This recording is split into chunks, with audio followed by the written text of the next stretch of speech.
સ્વાધ્યાય ટીવી.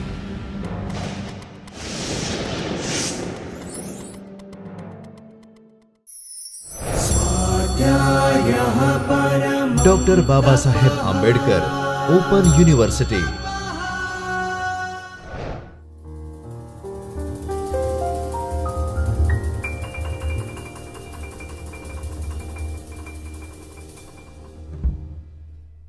નમસ્કાર વિદ્યાર્થી મિત્રો, આજે આપણે શબ્દકોશ, ગુજરાતી ભાષાનો શબ્દકોશ ભગવદ્ ગોમંડળ વિશે વિસ્તૃત ચર્ચા કરીશું.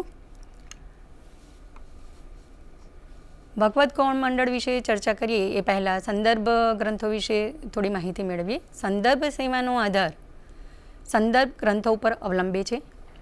સંદર્ભ ગ્રંથોનું વિશ્વ વિશાળ, વૈવિધ્યભર્યું અને વિવિધરંગી છે. માનવ મસ્તિષ્કમાં ઉપસ્થિત થતા કોઈપણ પ્રશ્નનું સમાધાન કરવા સંદર્ભ ગ્રંથ વિશ્વ સક્ષમ હોય છે.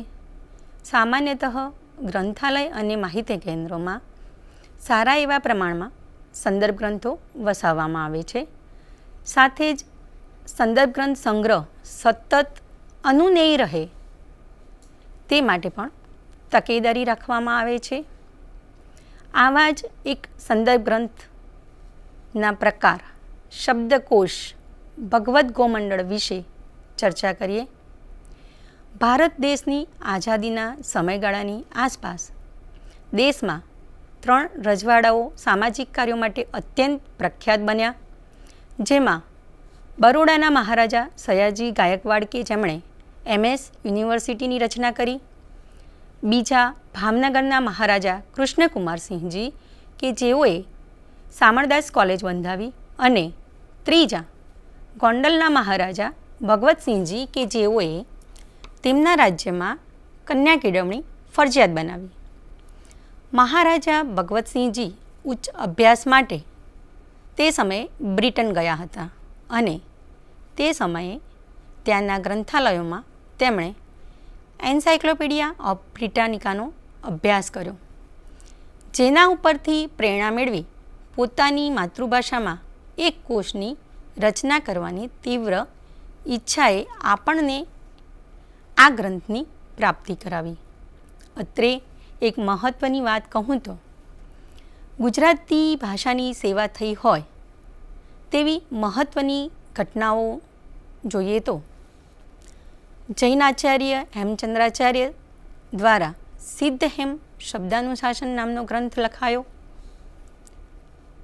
મહાત્મા ગાંધી દ્વારા સાર્થ ગુજરાતી ચોડલી કોશની રચના કરવામાં આવી.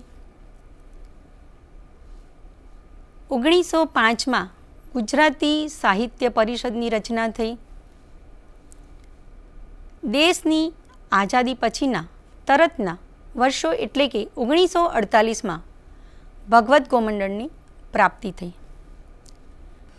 ભગવદ્ ગોમંડળના ઇતિહાસ વિશે જોઈએ તો રાજાશાહી સમયમાં રાજાઓ, રજવાડાઓ પ્રજાના નાણાંનો ઉપયોગ સંગીત, નાટક, નૃત્યના મુજરાઓમાં મદહોશ બનીને કરતા પોતાને રાજા નહીં પરંતુ પ્રજાના ટ્રસ્ટી સમજનાર નોખી માટીના મહામાનવ ભગવતસિંહજીએ પ્રજાને સુખાકારી ઉપરાંત ગુજરાતી ભાષાની મોટી સેવા કરી છે. ઈસવીસન 1886 મહારાજા ભગવતસિંહજી ઇંગ્લેન્ડ ફરવા ગયેલા. ત્યાં ફરતા તેમણે માર્કેટ શબ્દને બદલે બજાર શબ્દ વાપરેલો જોઈ તેમને થયું, આપણો બજાર શબ્દ ઇંગ્લેન્ડમાં પણ વપરાય. આ શબ્દમાંથી તેમણે શબ્દકોશ રચવાની પ્રેરણા મળી. ઘણા વર્ષોના મનોમંથન પછી શબ્દકોશ રચવાની મનમાં ગાંઠ વાળી. જ્યારે તેઓ બ્રિટન ગયા ત્યારે ત્યાંના ગ્રંથાલયોમાં એન્સાઇક્લોપીડિયા ઓફ બ્રિટાનિકાનો અભ્યાસ કર્યો, જેના પરથી ગુજરાતી ભાષામાં શબ્દકોશ રચવાની તેમની ઈચ્છા તીવ્ર બની. રાજકાજની સાથે સાથે નવા શબ્દો શોધવામાં તેઓ જાગૃત રહેતા. રાજ સંચાલનમાં કે બોલચાલમાં કોઈ નવો શબ્દ મળે કે તરત જ કાગળ પર, અને જો કાગળ ન હોય તો શબ્દ ભૂલાઈ ન જાય તે માટે પહેરેલા કપડાં અંગરખા પર લખી લેતા. આવી રીતે તેમણે 20,000 શબ્દો એકત્રિત કર્યા. 1921માં મહાકોશ રચવાના શ્રી ગણેશ કર્યા. ગોંડલના રાજ્યના વિદ્યાધિકારી ચંદુલાલ બેચરદાસ પટેલ, જેઓ ચંદુબાપા તરીકે ઓળખાતા હતા, તેને નિયામક પદે કચેરીની સ્થાપના કરી. તેમની સાથે અન્ય સાક્ષરો પણ જોડાયા. ભગવતસિંહજી પોતે પણ આ કચેરીમાં નિયમિત આવતા અને સામાન્ય કારકુનની જેમ જ કામ કરતા. તેમણે એક અપીલ બહાર પાડી.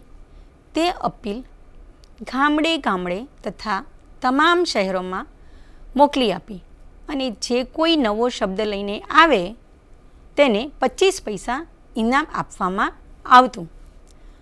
ભગીરથ કોષને સરળ બનાવવા કવિઓ, લેખકો, કોશકારો, પ્રાધ્યાપકો, ભાષાશાસ્ત્રીઓ, જે તે ક્ષેત્રના નિષ્ણાતો અને સંશોધકોના સંપર્ક સાધી તેમની પાસેથી શબ્દો, તેના અર્થ, વ્યાકરણીય ટિપ્પણો તથા રૂઢિપ્રયોગોના સંગ્રહ મેળવવામાં આવતા.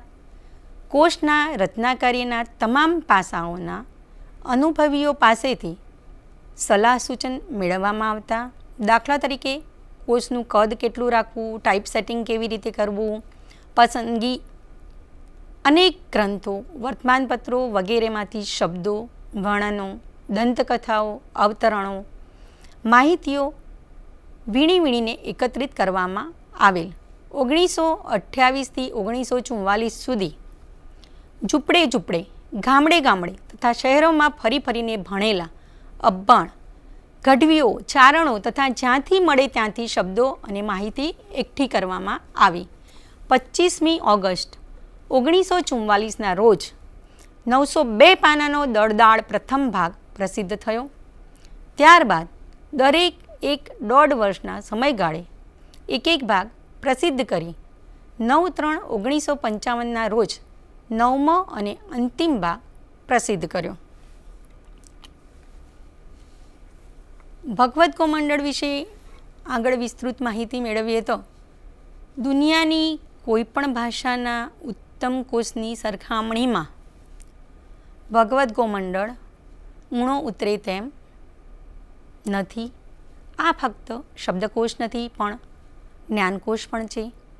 આ ઉક્તિ પરથી અનુમાન કરી શકીએ કે ભગવદ્ ગોમંડળ એક અમૂલ્ય અને મહત્ત્વનો જ્ઞાનકોશ છે. આવા મહાન જ્ઞાનકોશ વિશ્વકોશની પ્રસ્તાવના લખવા માટે જ્યારે ગાંધીજીને કહેવામાં આવ્યું ત્યારે તેમણે કહ્યું, પ્રસ્તાવના લખવાની મારી શક્તિ નથી. તમારા સાહસથી હું મુગ્ધ થયો છું. એથી માતૃભાષાની મોટી સેવા થશે એમ હું માનું છું.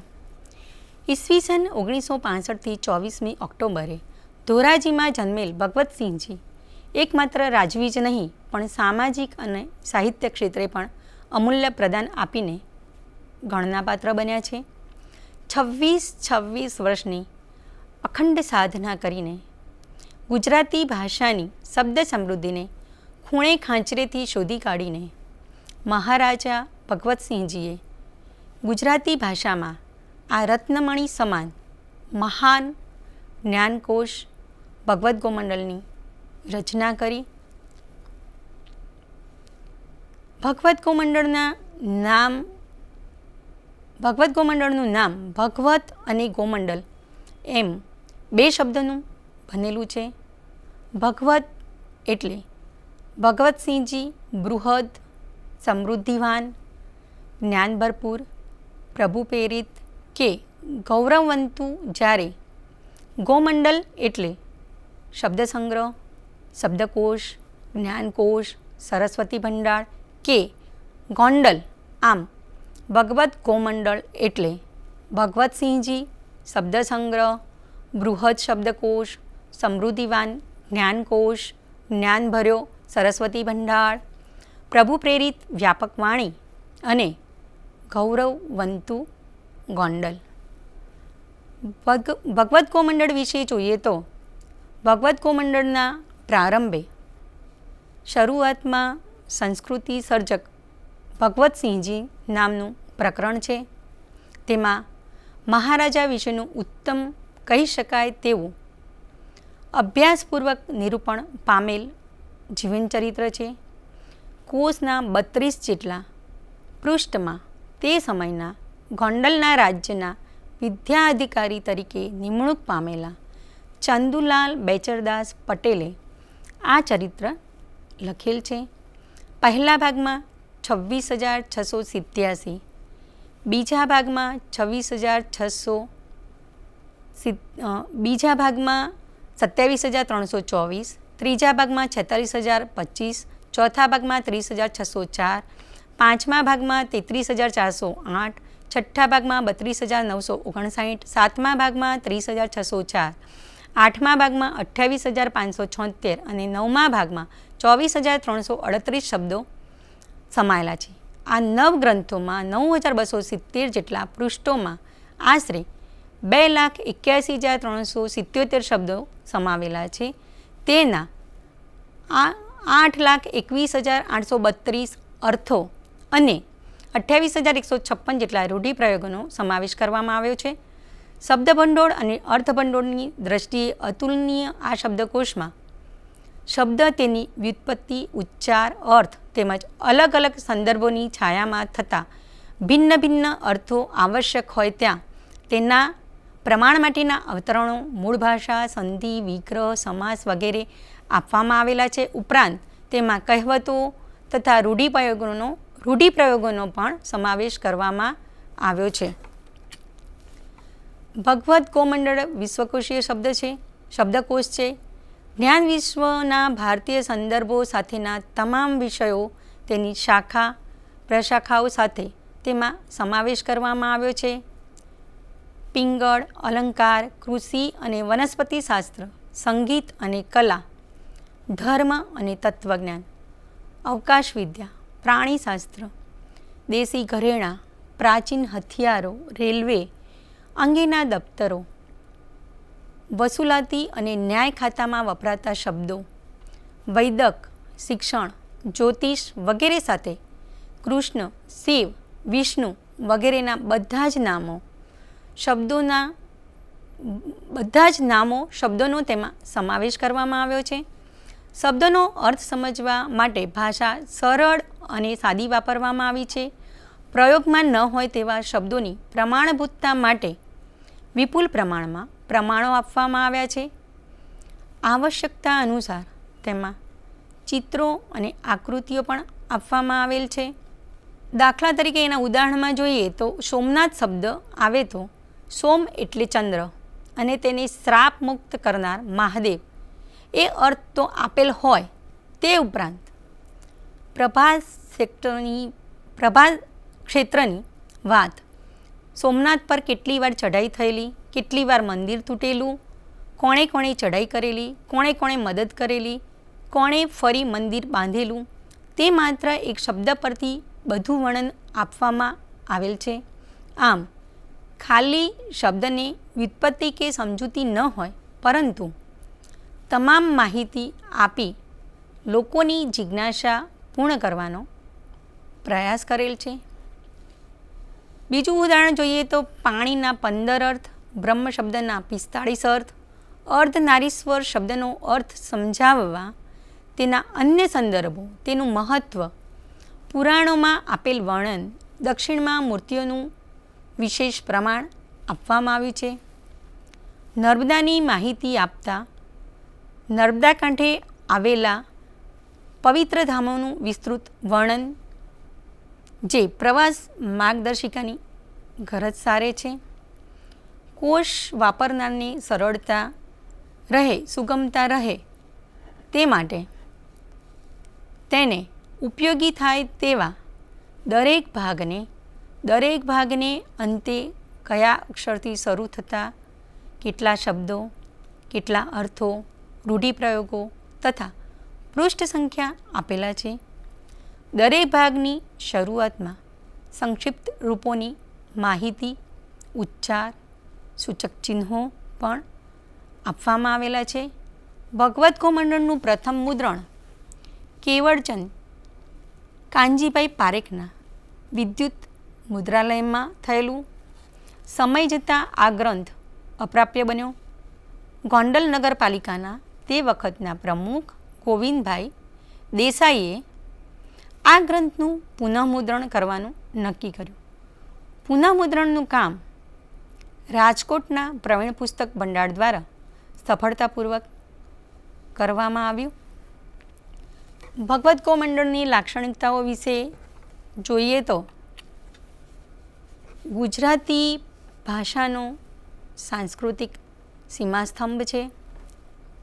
જ્ઞાનનો વ્યાપક, વૈજ્ઞાનિક અને ઉત્તમ ખજાનો છે. 2,81,000 શબ્દો, 8,22,000 અર્થો, 26 વર્ષનો અથાગ પરિશ્રમ, 92,000 પૃષ્ઠો, આ બધું ફક્ત એક જ ક્લિકે પ્રાપ્ત થાય છે. દરેક વ્યક્તિ માટે અસીમ સ્ત્રોત છે. મૂળમાં અને ડિજિટલ રૂપમાં ઇન્ટરનેટ અને સીડી માધ્યમ દ્વારા ઉપલબ્ધ છે. સંપૂર્ણ રીતે યુનિકોડમાં ઉપલબ્ધ અને નિઃશુલ્ક મળી રહે છે.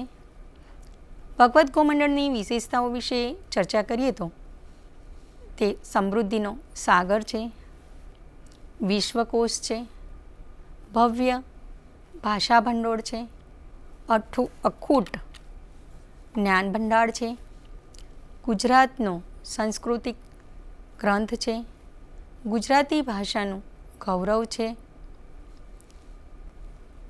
સર્વજ્ઞાન સંગ્રહ છે, એક મહાન શબ્દકોશ છે, ગુજરાતી ભાષાની અસ્મિતા છે.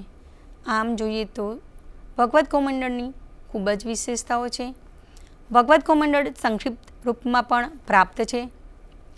ભગવદ્ ગોમંડળના 9 ગ્રંથોમાંથી અર્ક સમાન અદ્ભુત માહિતીપ્રદ શબ્દો કે જે સૌથી વધુમાં વધુ ઉપયોગી બને અને જ્ઞાનમાં વધારો કરે તેવી શબ્દ સામગ્રીને ખૂબ જ ઝીણવટથી પસંદ કરીને સંક્ષિપ્ત ભગવદ્ ગોમંડળના ગ્રંથમાં સમાવી ગ્રંથ પ્રગટ કરેલ છે.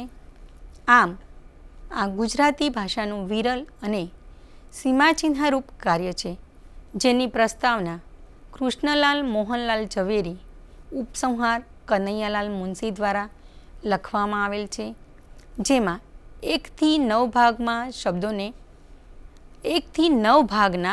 શબ્દોને આવરી લેવામાં આવ્યા છે. ભગવદ્ ગોમંડળનું ડિજિટલ સ્વરૂપ પણ ઉપલબ્ધ છે. ભગવદ્ ગોમંડળના ડિજિટલ સ્વરૂપની વાત કરીએ તો ગુજરાતની લેક્સિકન ટીમ દ્વારા ભગવદ્ ગોમંડળને આધુનિક ટેકનોલોજીના માધ્યમ દ્વારા ડિજિટલ સ્વરૂપમાં રજૂ કરવામાં આવ્યો છે. ગુજરાતી ભાષા પ્રેમીઓ અને વિદ્વાનોને અલભ્ય સ્ત્રોત પૂરો પાડવાના હેતુથી ડિજિટલ ભગવદ્ ગોમંડળની રચના કરવામાં આવી છે. ડિજિટલ ભગવદ્ ગોમંડળ ને બનાવવાનું કામ કે વિચાર રતિલાલ ચંદરિયાએ પણ તેમના એકત્રિત કરેલા શબ્દોનો ઉપયોગ કરી તેમાંથી શબ્દકોશ બનાવવાનું 1975ની આસપાસ શરૂ કર્યું. ત્યારબાદ 1986માં ભગવદ્ ગોમંડળનું પુનઃમુદ્રણ થયું.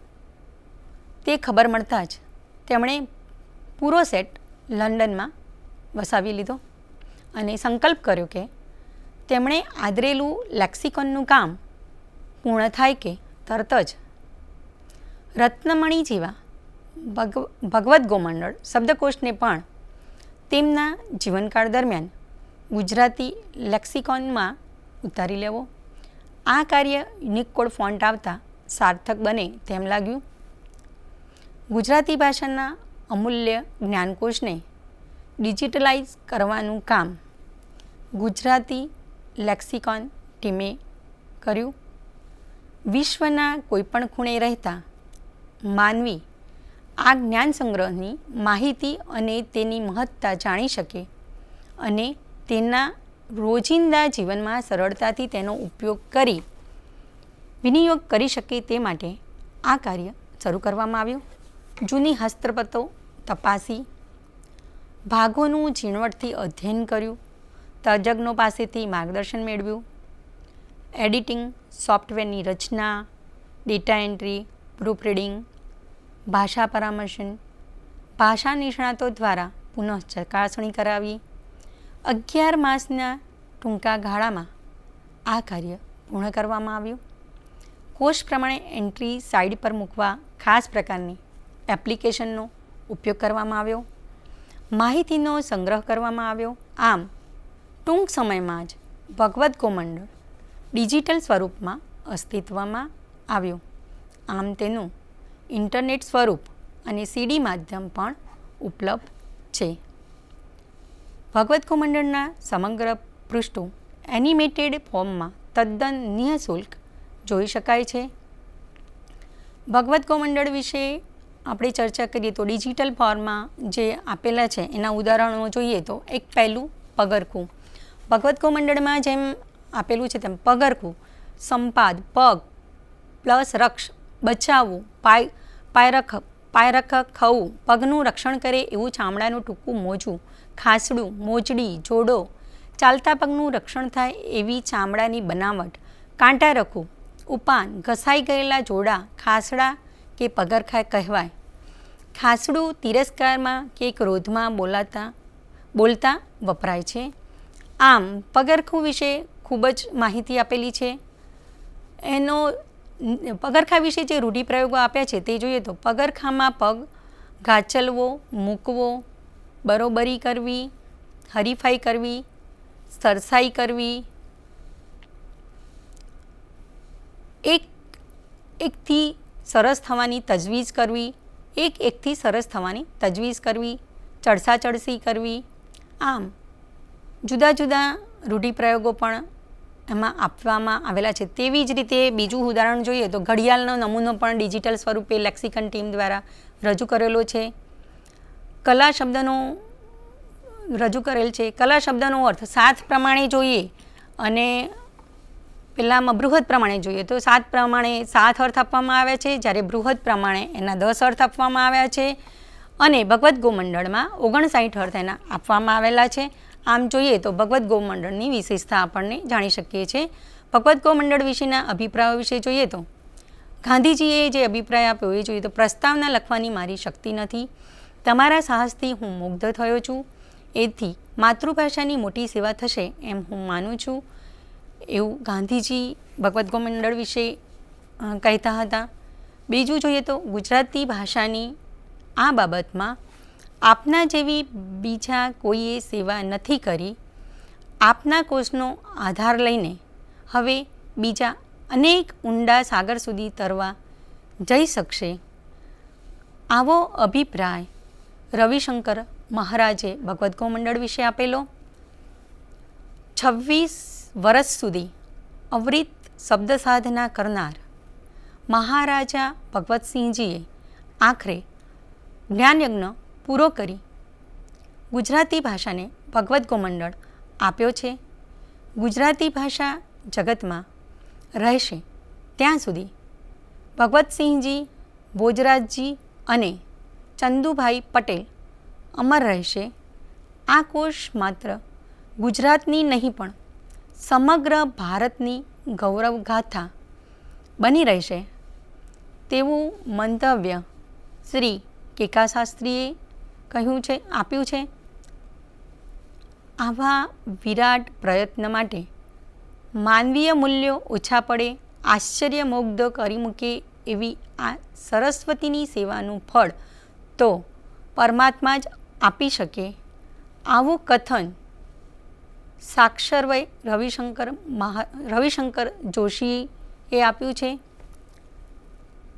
કરોડો ગુજરાતીને મુખે બોલાતી ગુજરાતી ભાષામાં 2,85,000 શબ્દો છે એવી જાણ સૌ પ્રથમ ગુજરાતને આપનાર ભગવદ્ ગોમંડળ મહારાજા ભગવતસિંહજીના અથાગ પરિશ્રમનો પરિપાક છે. આ વિધાન બચુભાઈ રાવત દ્વારા ભગવદ્ ગોમંડળ વિશે આપવામાં આવેલું છે. દરેક કોષની એક આગવી એક શૈલી હોય છે. 26 વર્ષની જહેમત બાદ 9270 પાનામાં 3 લાખથી વધુ શબ્દો ધરાવતો ભગવદ્ ગોમંડળ કોશ ખરેખર ગુજરાતી ભાષાનું અને ગોંડલનું ગૌરવ છે. ગુજરાતી ભાષાનો આ વિશ્વકોશીય શબ્દકોશ જિજ્ઞાસુઓ માટે માત્ર અર્થ જ નથી આપતો, પરંતુ વિષય વિભાવનાની સામાન્ય સમજ માટે પણ તે ઉપયોગી બની રહે છે. આવો કોશ ભારતની બીજી ભાષા બંગાળી, હિન્દી જેવીમાં પ્રસિદ્ધ થયો એવું જાણવામાં નથી. જ્યાં સુધી ગુજરાતી ભાષા અને ગુજરાતી લોકો હશે ત્યાં સુધી મહાન કાર્ય ઝળહળતું રહેશે. ગુજરાતી ભાષા સાહિત્યમાં ભગવતસિંહજી અને ગોંડલનું નામ સુવર્ણ અક્ષરે અંકિત થયેલું રહેશે.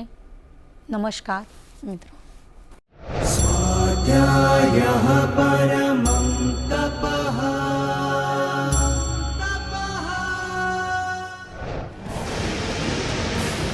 સ્વાધ્યાય ટીવી.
સ્વાધ્યાય ટીવી.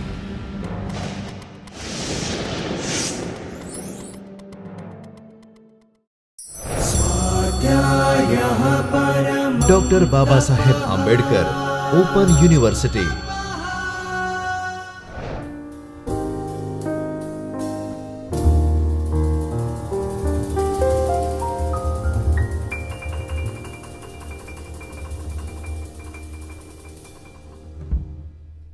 નમસ્કાર વિદ્યાર્થી મિત્રો, ડૉક્ટર બાબા સાહેબ આંબેડકર ઓપન યુનિવર્સિટીના જ્યોતિર્મય પરિસરના ચૈતન્ય સ્ટુડિયોના સ્વાધ્યાય ટીવીમાં આપનું હાર્દિક સ્વાગત છે.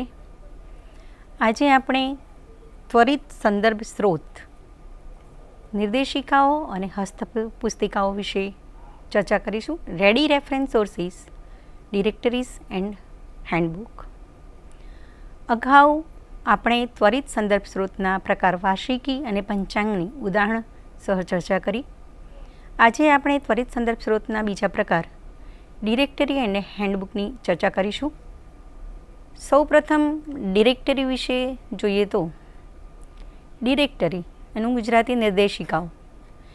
ડિરેક્ટરી એ મૂલ્યવાન માહિતી આપતો સ્ત્રોત છે.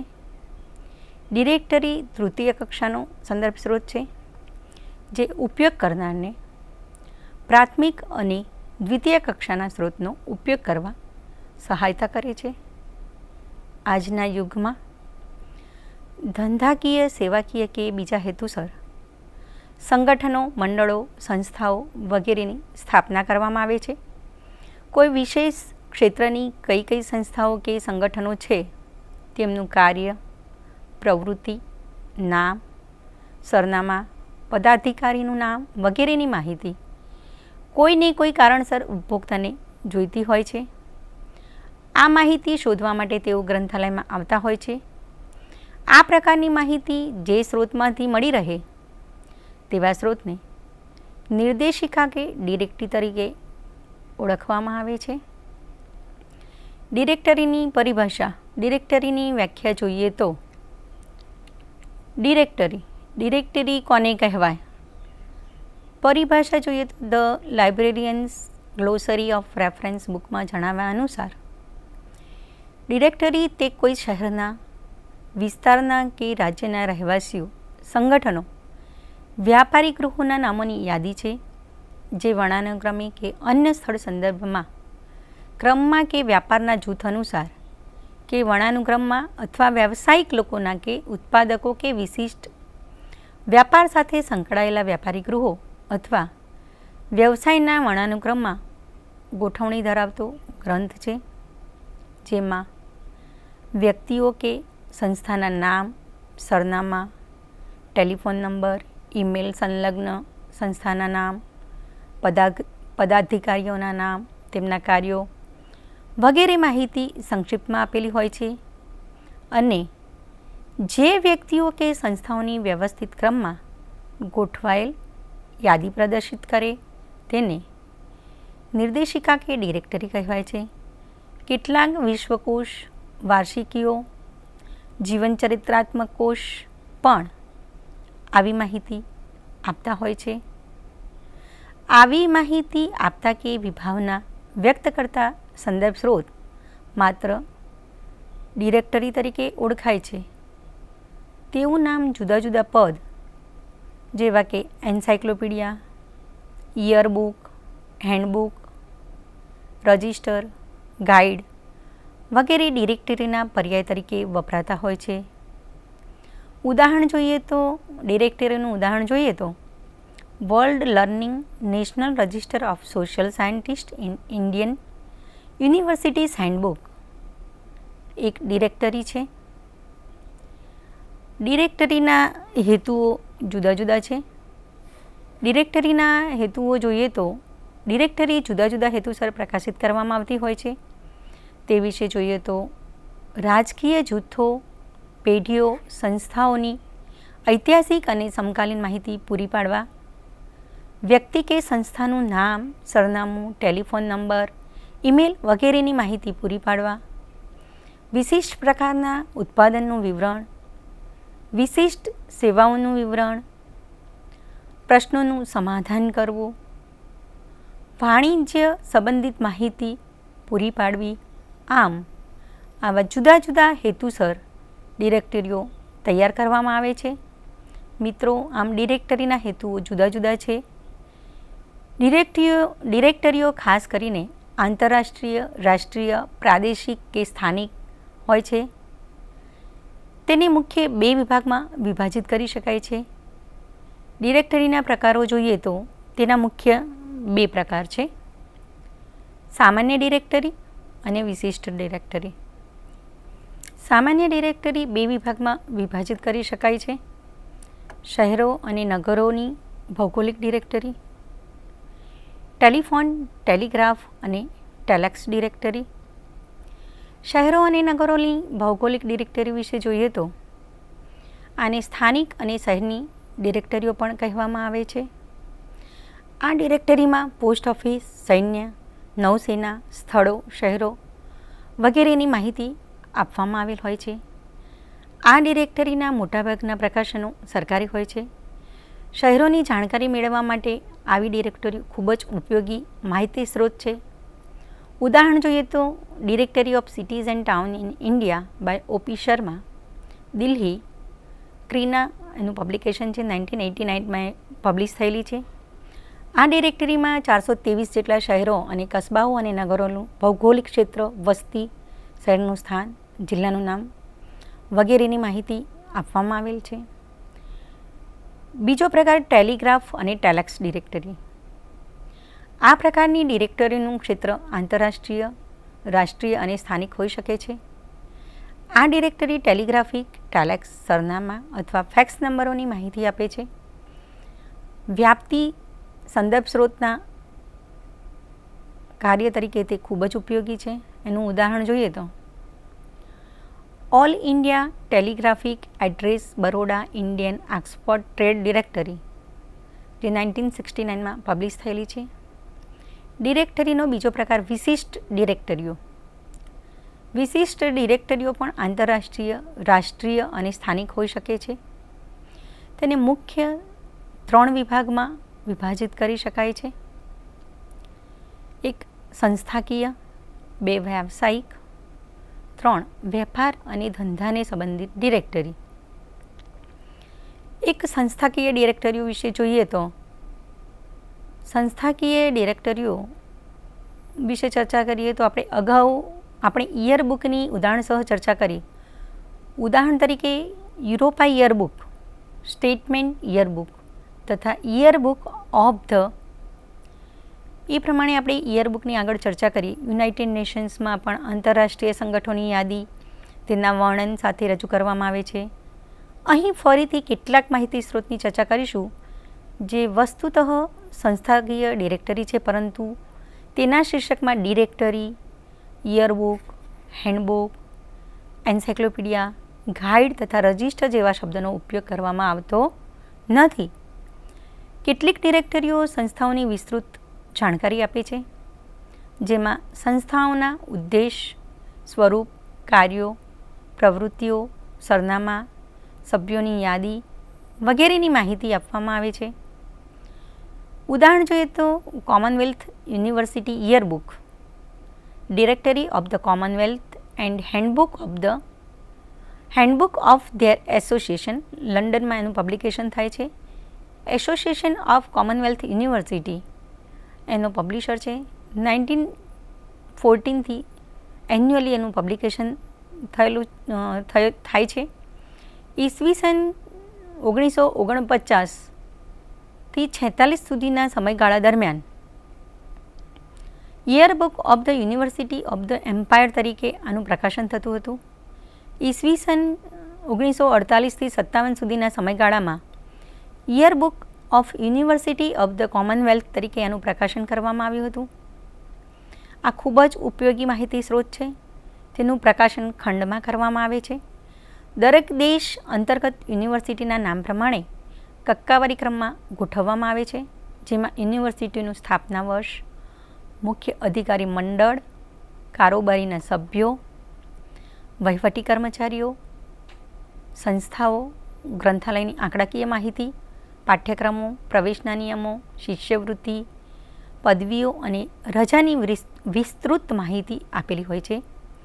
આમાં દેશોના કક્કાવારી ક્રમમાં તેને ગોઠવવામાં આવેલ હોય છે. બીજી વ્યાવસાયિક ડિરેક્ટરીઓ. છેલ્લા કેટલાક વર્ષમાં આંતરરાષ્ટ્રીય, રાષ્ટ્રીય તથા સ્થાનિક વ્યવસાય કરનારાઓની સંખ્યામાં ઘણો વધારો થયેલો છે. પરિણામે કોઈ ક્ષેત્ર વિશેષના તજજ્ઞો અને વિદ્વાનોનો સમૂહ એક મંચ ઉપર એકત્રિત અને સંગઠિત થઈને પોતાના ક્ષેત્રના જ્ઞાનનો વિકાસ કરવા, ઉન્નત બનાવવા, પ્રોત્સાહન આપવામાં અને પોતાની પ્રવૃત્તિઓને વિસ્તૃત કરવા માટે સંમેલનો, ચર્ચાઓ, કાર્યશાળાઓનું આયોજન કરે છે. સંશોધન યોજનાઓની પૂર્તિ માટે પત્રિકાઓ, બુલેટિનો, સમાચારપત્રો, ચર્ચા, વિચારણાઓ, કાર્યવાહીઓ, મોનોગ્રાફ તથા સંશોધન અહેવાલનું રિપોર્ટનું પ્રકાશન નિયમિત રીતે કરે છે. આ સંઘો દ્વારા પોતાના સભ્યોની પ્રકાશિત થતી ડિરેક્ટરીને વ્યવસાયિક ડિરેક્ટરી કહેવાય છે. આ ડિરેક્ટરી જુદી જુદી વિદ્યાશાખામાં પ્રતિભાવંત વિદ્વાનો મેળવવા માટે તથા તેમનો સંપર્ક કરવા માટે મદદરૂપ થાય છે. World directory of mathematics international mathematical union દ્વારા તેનું પબ્લિકેશન કરવામાં આવેલું છે. 1979માં તેનું પબ્લિકેશન થયેલું છે.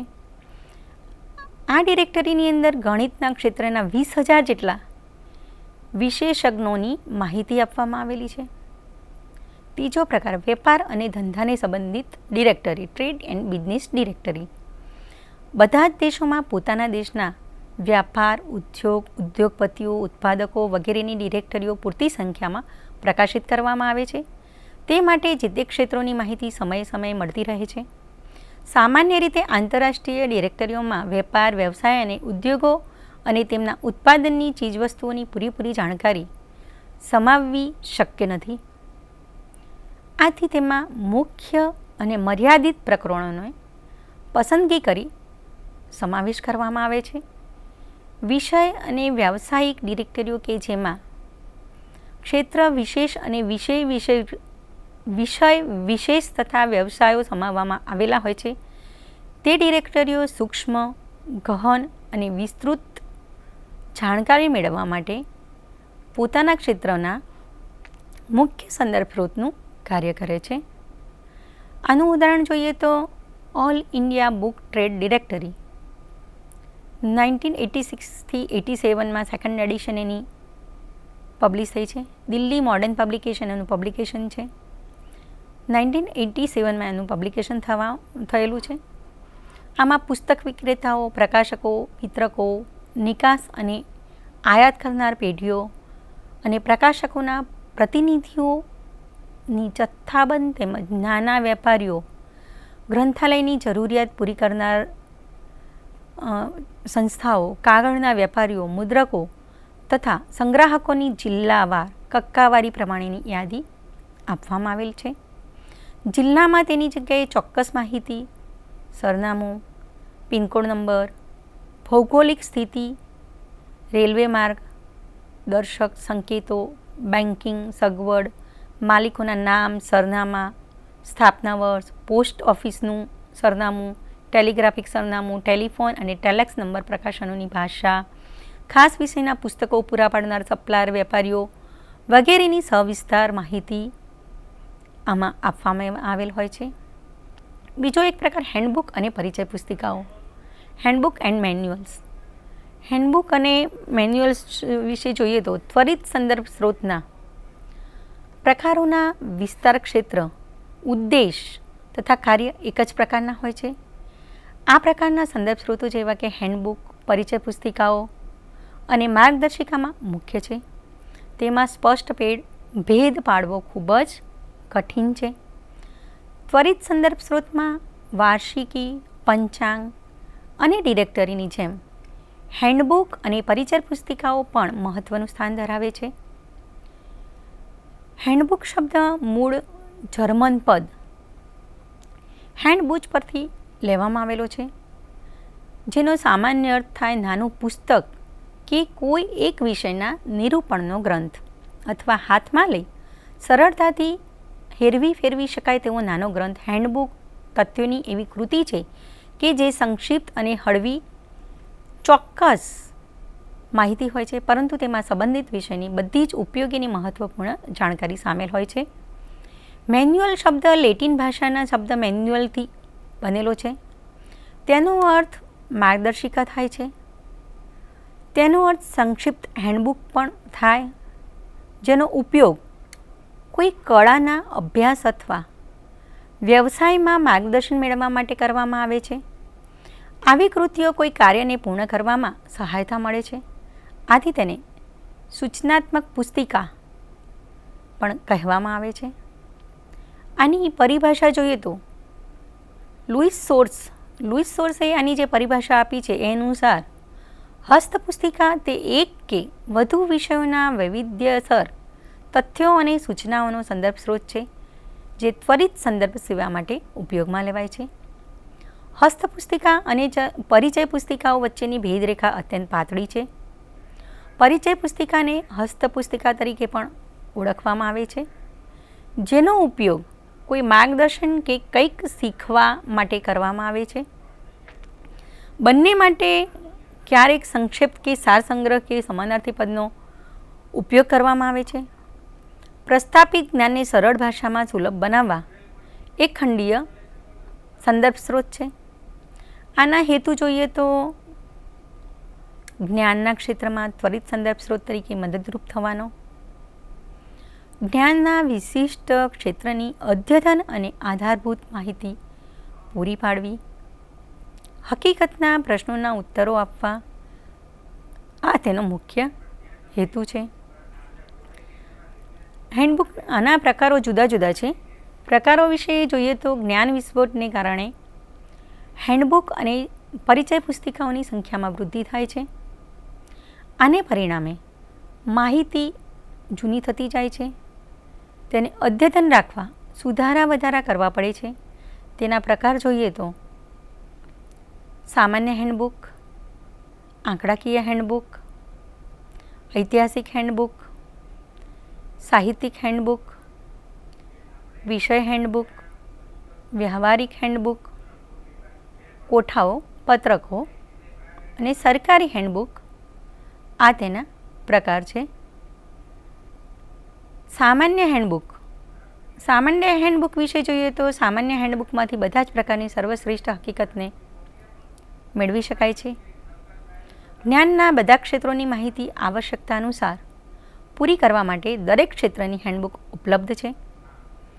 માહિતી અને અન્ય મુખ્ય મુદ્દાઓની સુનિશ્ચિત કરવાની દ્રષ્ટિથી વિષય વસ્તુની ગોઠવણી વિષય પ્રમાણે કરવામાં આવેલ હોય છે. આમાં વિસ્તૃત નિર્દેશિકા પણ આપવામાં આવેલ હોય છે. એ જ રીતે આનું ઉદાહરણ જોઈએ તો famous first facts, Joseph N Kane એનો લેખક છે. ન્યૂયોર્ક અને H.W. વિલ્સન દ્વારા એનું પબ્લિકેશન કરવામાં આવેલું છે. 1981માં એ પબ્લિશ થયેલી છે. આ એક મહત્ત્વપૂર્ણ સંદર્ભ સ્ત્રોત છે જે માત્ર સામાન્ય જ્ઞાનની વૃદ્ધિ માટે ઉપયોગી નથી, પરંતુ વિદ્વાનો અને શોધકર્તાઓ માટે પણ ઉપયોગી છે, જ્ઞાનવર્ધક છે. તેમાં વિષય વસ્તુને વર્ણાનુક્રમ પ્રમાણે ગોઠવેલ હોય છે. હકીકતોને ઐતિહાસિક કાળક્રમ અને વ્યક્તિગત નામો અનુસાર ગોઠવેલી છે. બીજો પ્રકાર આંકડાકીય હેન્ડબુક. અનેક પાસા સંબંધિત આંકડાકીય માહિતી આ હેન્ડબુકમાં આવેલ હોય છે. કેટલાક દેશોની સરકાર દ્વારા આંકડાકીય માહિતી તૈયાર કરવામાં પણ આવતી હોય છે. તે ઉપયોગ કરવામાં સરળ હોય છે. તે માહિતી સંશોધક અને સમાજશાસ્ત્રીઓ માટે ઉપયોગી હોય છે. આનું ઉદાહરણ જોઈએ તો handbook of labour statistics, Simla labour bureau દ્વારા એનું પબ્લિકેશન થયેલું છે. 1991માં એનું પબ્લિકેશન કરવામાં આવેલું છે. ત્રીજો પ્રકાર ઐતિહાસિક હેન્ડબુક. ઐતિહાસિક હેન્ડબુકમાં દેશ વિદેશની ઘટનાઓ તથા સાહિત્યિક, સંગીત, કળા, વિજ્ઞાન, ટેકનોલોજી વગેરે સંબંધિત ઘટનાઓ, શોધો અને સિદ્ધિઓની જાણકારી પ્રાપ્ત થાય છે.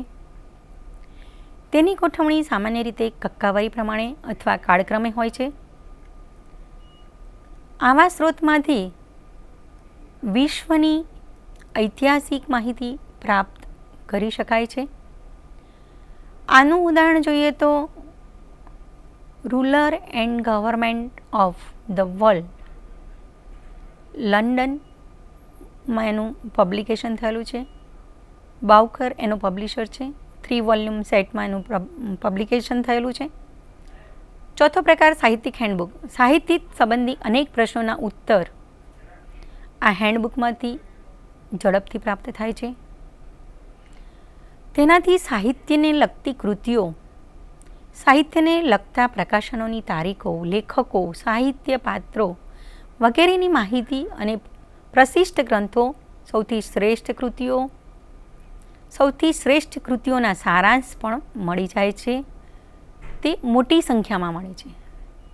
ઉદાહરણ જોઈએ તો the Oxford companion to American literature by James D Hart, Oxford University Press દ્વારા એનું પબ્લિકેશન થયું છે.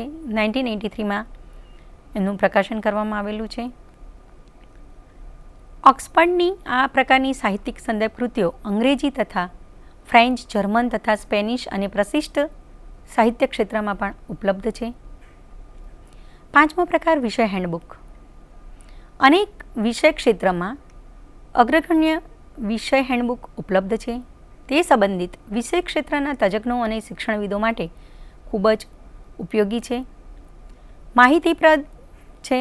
આજકાલ નવી શોધો અને પ્રગતિને કારણે આવી સંદર્ભ કૃતિઓ જૂની થવા લાગી છે, જેમાં કેટલાક સુધારા વધારા નિયમિત રીતે થતા રહેતા હોય છે, પરંતુ કેટલાક સ્ત્રોતના સુધારા વધારા થતા નથી. આનું ઉદાહરણ જોઈએ તો handbook of special librarianship and information work by પાટી, લંડનમાં એનું પબ્લિકેશન થયું છે અને એસ્લીબે એનું પબ્લિકેશન કરેલું છે. 1992માં એ પબ્લિશ થયેલી છે. 6થો પ્રકાર વ્યવહારિક હેન્ડબુક. હેન્ડબુક અને મેન્યુઅલોને વ્યવહારિક હેન્ડબુક કહેવામાં આવે છે, જેમાં કોઈ ખાસ પ્રકારનું કાર્ય કરવા માટે, શીખવા માટે, ચલાવવા માટે, કોઈ વસ્તુને બનાવવા માટેની સરળ માહિતી સ્પષ્ટ રીતે બનાવવામાં આવેલ હોય છે, આપવામાં આવેલ હોય છે. તેને સૂચનાત્મક પુસ્તિકા પણ કહેવામાં આવે છે. વ્યવહારિક હેન્ડબુકના 7 પ્રકાર છે. પરિવાર, આરોગ્ય અને પ્રાથમિક ઉપચારની હેન્ડબુક, ઘરગથ્થુ સારવારની હેન્ડબુક, શિષ્ટાચાર અને સદવ્યવહારની હેન્ડબુક, રસોઈ વિધિ હેન્ડબુક, મનોરંજન, હસ્તકલા તથા શોખ હેન્ડબુક, સ્વશિક્ષા અને જાતે શીખો હેન્ડબુક, ઘર વપરાશના સાધનોની હેન્ડબુક. આમ જુદા જુદા પ્રકારની હેન્ડબુકો છે. એના વિશે વિગતે ચર્ચા કરીએ તો પરિવાર, આરોગ્ય અને પ્રાથમિક ઉપચારની હેન્ડબુક પરિવારને માટે ઉપયોગી સંદર્ભ સાધન છે. વ્યવહારિક હેન્ડબુકના અનેક રોગો અંગેની જાણકારી મળે છે તથા તેના લક્ષણો, તેનાથી બચવાના ઉપાય, ગૃહ ઉપચાર, પ્રાથમિક ચિકિત્સાની માહિતી, કેટલીક બીમારીને અટકાવવાની રીતો વગેરેની જાણકારી આવી કૃતિઓમાંથી મળી રહે છે. આનું ઉદાહરણ જોઈએ તો your guide to health by C.R. Anderson, Poona oriental watchman એનું પબ્લિકેશન છે. 1976માં એનું પબ્લિકેશન થયેલું છે. બીજો પ્રકાર ઘરગથ્થુ સારવાર હેન્ડબુક. આંતરિક સજાવટ, બાગકામ, જુદા જુદા પ્રકારના વસ્ત્રોની જાળવણી, ગૃહસ્થીના અનેક પાસાઓ અને તેની દેખભાળ વગેરેની માહિતી આપવામાં આવેલ છે. ગૃહિણીઓ માટે આવી કૃતિઓ મિત્રની ગરજ સારે છે, જેનું વિભાગ ક્ષેત્ર ખૂબ જ વ્યાપક છે. ઉદાહરણ જોઈએ તો woman's home companion household book by Henry એનું ઓથર છે. ન્યુયોર્કમાં એમનું પબ્લિકેશન થયેલું છે અને કોલિયર એનો પબ્લિશર છે. શિષ્ટાચાર અને સદવ્યવહાર હેન્ડબુકનો એક પ્રકાર. આ પ્રકારમાં જોઈએ તો સામાજિક રીત રિવાજો, આદતો, આચાર, વિચાર અને માનવીના એકબીજા સાથેના સંબંધો વિશેની માહિતી હોય છે.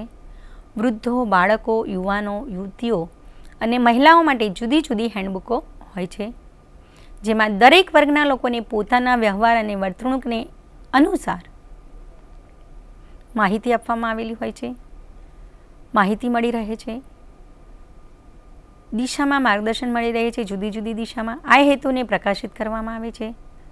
તેનું ઉદાહરણ જોઈએ તો the young people's guide manners, Jones એનો ઓથર છે. 1967માં એનું પબ્લિકેશન થયેલું છે. રસોઈ વિધિ હેન્ડબુક. શાકાહારી અને માંસાહારી ખાદ્ય પદાર્થોને બનાવવાની રીતો જાણવા આ હેન્ડબુકમાંથી મળે છે. તેમાં પૌષ્ટિક આહારની વસ્તુઓની પસંદગી અને ખરીદી, કેલરીવાળા ચીજ વસ્તુઓના તોલમાપ, ખાવા માટેના ટેબલને સમજાવવા માટેની માહિતી વગેરે પણ આ હેન્ડબુકમાં આપવામાં આવેલ હોય છે. ઉદાહરણ જોઈએ તો the working women's cookbook by Vimal Patel, New Delhi, India book house એનું પબ્લિકેશન છે.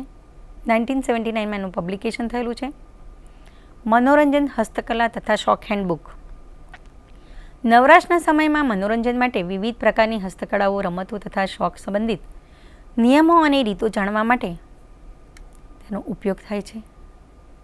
તેમાં માટીકામ, સુથારીકામ, કાતરણકામ, સીવણકામ, ભરત ગૂંથણ, બાગકામ, ફૂલોની સજાવટ, ફોટોગ્રાફી, ચિત્રકામ, ટિકિટ સંગ્રહ, સિક્કા સંગ્રહ તેમજ વિવિધ પ્રકારની રમતો ઇત્યાદિને લગતી માહિતી મળી રહે છે. આનું ઉદાહરણ જોઈએ તો craft and hobbies, New York, Arcon BUB publication, 1964માં એનું પબ્લિકેશન થયેલું છે. સ્વશિક્ષા અને જાતે શીખો હેન્ડબુક. આ એવી હેન્ડબુક છે જે સૂચનાત્મક માહિતી આપતી હોય છે, જેથી કરીને કોઈ કાર્ય વિશેને કેવી રીતે પૂરું કરી શકાય છે, કોઈ વસ્તુને કેવી રીતે બનાવી શકાય, કેવી રીતે કોઈ પ્રક્રિયા વિશેની કેવી રીતે માહિતી મેળવી શકાય. આનો સંબંધ ખાસ કરીને એવા કાર્યો અને એવા સ્તરથી થાય છે કે જેમાં કોઈ વ્યક્તિગત મદદની આદેશ અથવા શિક્ષણ પ્રશિક્ષણની જરૂરિયાત હોતી નથી. તેને સ્વ સૂચનાત્મક સેલ્ફ ઇન્સ્ટ્રક્શનની સામગ્રી પણ કહે છે. તેને ખાસ કરીને સ્વશિક્ષણ અથવા સ્વશીખો હેન્ડબુક પણ કહેવામાં આવે છે. તેનો ઉપયોગ ભાષાને શીખવા માટે પણ કરવામાં આવે છે. સંગીતના સાધનોને વગાડવા અથવા રમતો રમવા, મશીનને ચાલુ કરવા વગેરે માટે પણ આ હેન્ડબુક માહિતીપૂર્ણ છે, શીખવા માટે ઉપયોગી છે. ઉદાહરણ જોઈએ તો લર્ન હિન્દી ઇન 13 ડેઝ, મદ્રાસમાં એનું પબ્લિકેશન થયેલું છે. બાલાજી એનો પબ્લિશર છે. 1970માં એનું પબ્લિકેશન થયેલું છે. ઘર વપરાશના સાધનોની હેન્ડબુક. ઇલેક્ટ્રોનિક ઉપકરણો તથા ઘર વપરાશના સાધનોની પોતાની માર્ગદર્શિકા હોય છે, જે તેમને ચલાવવામાં અને ઉપયોગ કરવાની રીતની સમજ આપે છે. અનેક હેન્ડબુક, માર્ગદર્શિકા અને પરિચય પુસ્તિકાઓ એવી હોય છે જે આધુનિક યંત્રોની તથા સાધનોની સૈદ્ધાંતિક અને વ્યવહારિક બાજુની સમજૂતી આપતી હોય છે. ઠીક કરવાની પદ્ધતિઓ જાણકારી આપે છે. એવી કૃતિઓ પણ હોય છે જે ખૂબ જ ઉપયોગી છે, સંપૂર્ણ તથા સરળ સંદર્ભ સાધનનું કામ કરે છે. વૈજ્ઞાનિકો અને ટેકનિશિયનો તથા સાધારણ વ્યક્તિઓને તે ખૂબ જ ઉપયોગી છે. વૈજ્ઞાનિકો અને ટેકનિકલ વચ્ચેનું અંતર પણ ઓછું કરે છે. આવી સંદર્ભ કૃતિઓ માહિતીપ્રદ હોય છે અને સાથે સાથે એ પણ સ્પષ્ટ કરે છે કે યંત્રો અને માનવ જીવન વચ્ચે અમર્યાદિત કડીઓ છે. ઉદાહરણ જોઈએ તો car repairers properly explained maintenance and adjustments by BC McDonald, edition 7મી એડિશન છે. કોઠાઓ, પત્રકો, ટેબલ્સ. આંકડાકીય અને પરિમાણવાચક સારણીઓ આપવામાં આવેલી હોય છે. ગણિત, ભૌગોલિક, ઇજનેરી તથા ટેકનોલોજી વગેરે વિષયોમાં પરિણામો અને આંકડાઓનો ઉપયોગ સૌથી વધારે કરવામાં આવતો હોય છે. આથી વૈજ્ઞાનિક હેન્ડબુકોમાં કોઠાઓ સારણીના રૂપમાં આંકડાકીય માહિતી આપેલ હોય છે. આંકડાકીય માહિતીને પત્રકના રૂપમાં રજૂ કરવાથી માહિતી આપવામાં ભાષા અવરોધ દૂર થઈ જાય છે. ઉદાહરણ જોઈએ તો ઇન્ટરનેશનલ ટેબલ ફોર એક્સ-રે ક્રેસ્ટોલોગ્રાફી 1952થી 63 દરમિયાન એનું પ્રકાશન થયેલું છે. 3 વોલ્યુમ સેટ છે. સરકારી હેન્ડબુકો, શાસકીય હેન્ડબુક. કેન્દ્ર અને રાજ્ય સરકારના કાર્યાલયોમાં સરકારી નિયમોના પાલનમાં એકરૂપતા જાળવવાના હેતુથી જુદા જુદા કાર્યો અને વિષયો સંબંધિત નિયમ તથા અધિનિયમ બનાવવામાં આવ્યા હોય છે. આ નિયમો તથા અધિનિયમો શાસકીય હેન્ડબુકના સ્વરૂપમાં પ્રકાશિત કરવામાં આવ્યા હોય છે. સરકારી કર્મચારીઓ દ્વારા તેનો ખૂબ જ ઉપયોગ કરવામાં આવે છે. આનું ઉદાહરણ જોઈએ તો Swamy's handbook 1990 for central government servants, આ એક એનું ઉદાહરણ છે. મૂલ્યાંકન, ત્વરિત સંદર્ભ સ્ત્રોતનું મૂલ્યાંકન. ત્વરિત સંદર્ભ સ્ત્રોતના મૂલ્યાંકન વિશે જોઈએ તો સંદર્ભ ગ્રંથના મૂલ્યાંકન માટેના સામાન્ય સિદ્ધાંતો હસ્તપુસ્તિકા અને પરિચય પુસ્તિકાના મૂલ્યાંકન માટે ઉપયોગમાં લેવાયેલ છે, જેની અગાઉના વ્યાખ્યાનમાં આપણે ચર્ચા કરી છે. તેને ટૂંકાણમાં જોઈએ તો તેના મૂલ્યાંકનના માપદંડમાં અધિકૃતતા, ગોઠવણી, આકાર, સ્વરૂપ, વિસ્તાર ક્ષેત્ર, રજૂઆત, વિશિષ્ટ લક્ષણો, નિર્દેશિકા અને વાંગ્મય સૂચિ છે. તો મિત્રો, આજે આપણે એની વિગતે ચર્ચા નહીં કરીએ કે અગાઉના વ્યાખ્યાનમાં આપણે એની વિગતે ચર્ચા કરી ગયા છીએ. આમ આજે આપણે ત્વરિત સંદર્ભ સ્ત્રોતના પ્રકાર પરિચય પુસ્તિકા અને હસ્તપુસ્તિકા મેન્યુઅલ્સ એન્ડ હેન્ડબુકથી કરાવ્યો. હવે આપણે ફરી મળીશું આજ માધ્યમ દ્વારા. નમસ્કાર.